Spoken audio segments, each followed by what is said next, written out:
Be ready. 5 seconds. Start. It gives me special pleasure to be here at this meeting. I must say that I was very much attracted by the name of this organization when I first heard of it, because it is something which at this moment of our development we are very much in need of. Enterprise is perhaps the greatest of our national needs.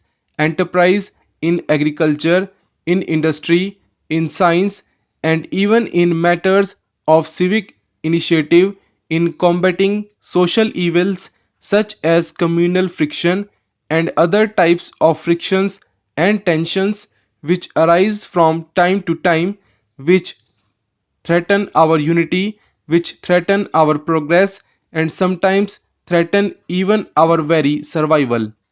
This is hardly the place to dwell on some of these tensions, although they have a very vital bearing on the progress of our industry.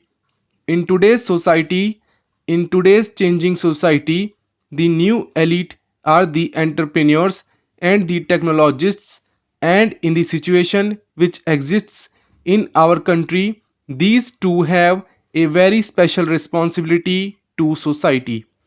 As you have rightly mentioned in your address, this is not only in the interest, in the patriotic interest of the welfare of larger sections of the people, but looking at the question from a very narrow practical point of view also. It is in the interest of all that one should take a stand on the issues and work for the solution of these problems, because these tendencies, whether it is the communal tendency considering one citizen big merely because of his religion to be more patriotic than all others, denying people the right to live where they want to in the country or to work there they want to, weaken the fabric of the nation. No industry can prosper and no development can take place unless there exists the proper atmosphere, the atmosphere of unity and of working together. As you know, we have made tremendous progress in industry since our independence, but we have come to a stage when industry needs a special push. Not that we want to lessen the importance of agriculture, because our very lives are dependent on it, and industry itself is dependent on agricultural progress. We cannot make history by repeating the experiences of others. We have to be willing to forge out our own path, make our own mistakes, and learn from our own mistakes, and from the mistakes go on to achievements. In India, we have taken the socialist path. Our socialism does not envisage choking off private initiative. In fact, we have stood and we do stand now for a mixed economy in which both the public and the private sector are active. We do not want the state to do everything, because apart from this not being possible, the state is not able to undertake everything. It is also not desirable for the state to do everything. What then is our socialism? It means that the state takes upon itself the responsibility for wiping out poverty, for initiating steps which will increase production, for modernizing our economy by establishing key modern industries, for enforcing social purpose in all economic activities, for reducing disparities and setting right the historic inequalities between different classes and different regions, and in particular for checking and preventing the growth of monopoly. Now, all these are the responsibility of the state, but they are also the responsibility of industry and of all those who are interested in the growth of the nation.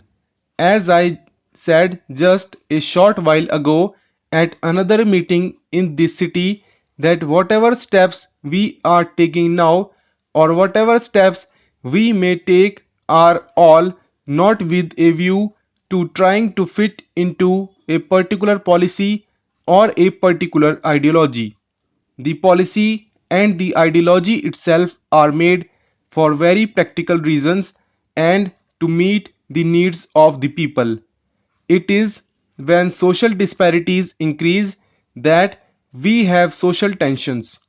It is when there is social tension that problems of law and order and instability and insecurity arise.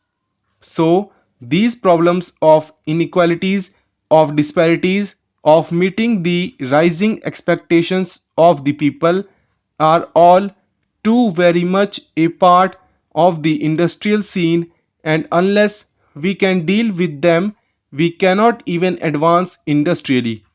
This task, which is so enormous, cannot be accomplished unless everyone, every section does play its part. We have the problem of educated unemployment. It has arisen partly because our industrial development and other development projects have not been able to keep pace with the rising number of educated young people. Another reason, though small, is that many of our educated young people wish to have only a particular type of job. They would like to work in particular places and cities rather than in villages on the mainland, rather than on remote islands or in the hills. So, we have a situation where we have areas in India which are in need of engineers, of doctors, of mechanics, and many other such specialized people. This lead to new problem as unemployment in the country.